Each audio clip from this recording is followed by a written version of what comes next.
안녕하세요. 에델입니다. 오늘 공부할 내용을 살펴보겠습니다. 프로이트 정신분석이론 중 상담 기법 하면 자유현상을 가장 먼저 떠오르셔야 하는데요. 그 이유는 프로이트가 최면을 통해 내담자를 치료하다가 이게 효과적이지 않다는 것을 알게 되면서 다른 방법을 찾았고 결국 자유현상이라는 기법을 발견했기 때문입니다. 즉, 프로이트가 최면 이외에 가장 먼저 활용한 방법이라는 것이지요. 그렇기 때문에 자유현상은 정신분석이론, 목표에 따른 치료 기법 중 가장 중요한 것이라고 볼 수 있습니다. 이 자유현상을 하는 방법은 간단합니다. 내담자가 편안한 자세에서 생각나는 모든 것들을 말하게 하는 것으로 지금 상담 주제와 맞지 않더라도 상담자는 내담자를 막지 않습니다. 그럼 상담자와 내담자의 역할을 조금 더 살펴볼까요?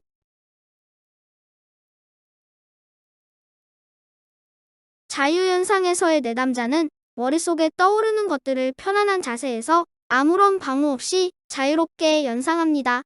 그리고 연상되는 것들을 자유롭게 이야기하는 것이지요. 내담자는 이 과정을 통해서 무의식 속에 자리 잡고 있던 고통스러운 자료들이 의식으로 떠오르게 되고 그 상황 속에서 느꼈던 여러 감정들을 발산하게 됩니다. 이를 통해 카타르시스를 경험하기도 합니다.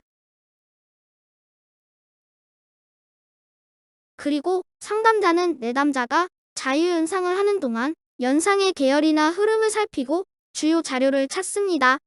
즉, 내담자가 말하는 것들의 연관성은 무엇인지 찾아내고 이를 해석 또는 설명해 줌으로써 내담자가 스스로 무의식의 심리 과정을 이해할 수 있도록 돕는 것이지요.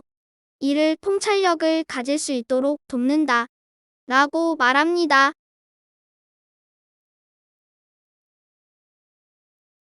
두 번째는 꿈의 해석입니다. 꿈의 해석은 꿈을 꾸는 것과 그것에 따른 기억을 본인이 상기하여 이 상기의 과정을 분석하는 작업입니다. 즉, 꿈을 꾸는 동안에는 자아의 방어가 약해지기 때문에 무의식 속에 있던 억압된 욕망과 감정 등이 의식 표면 위로 떠오르게 되고 내담자는 이 꿈의 자료들에 대해 자유연상을 하게 됩니다. 그러면 상담자는 내담자가 주는 자료들을 정리함으로써 내담자로 하여금 자신의 내면 세계와 문제 영역에 대해 통찰을 얻도록 도와주게 됩니다. 즉, 내담자가 꿈을 꾸는 내용이 현재의 문제가 어떤 연관성이 있는지를 깨닫게 해준다는 것입니다. 그럼 문제를 풀어볼까요? 문제는 2022년 사회복지사 1급 기출문제입니다. 학자와 그의 주요 기법이 옳게 연결된 곳은 1번 반두라의 행동 조성, 2번 로저스의 타임아웃, 3번 스키너의 모델링, 4번 피아제의 가족 조각, 5번 프로이트의 자유연상.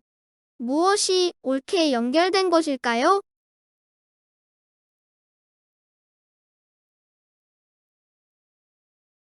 네, 맞습니다. 5번 프로이트의 자유연상입니다. 그럼 옳지 않은 것도 한번 바꿔볼까요?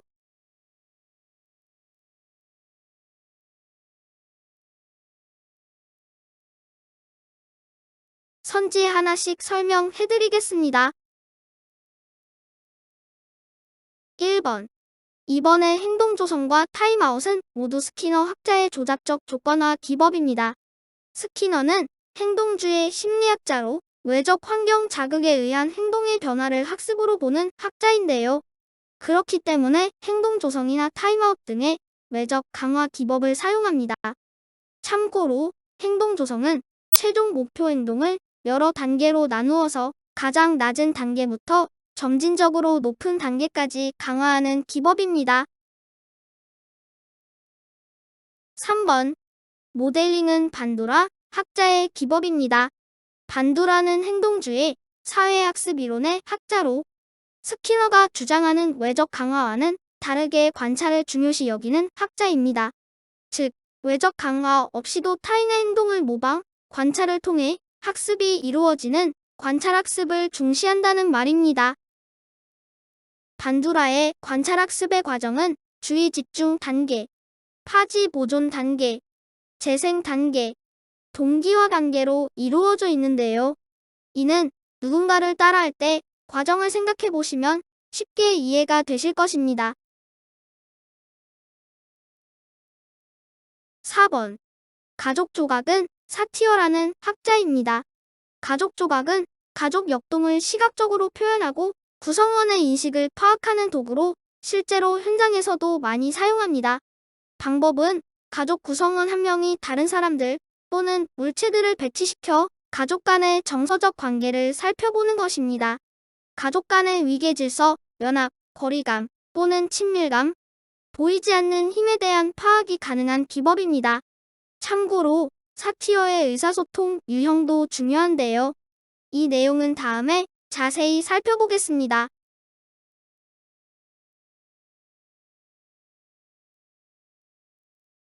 이 영상이 도움이 되셨다면 구독과 좋아요를 눌러주세요. 그리고 혹시나 조금 더 이 내용을 알고 싶으신 분들께서는 에데이 양의 블로그를 찾아주시면 됩니다. 그럼 오늘은 이상으로 마칠게요. 감사합니다.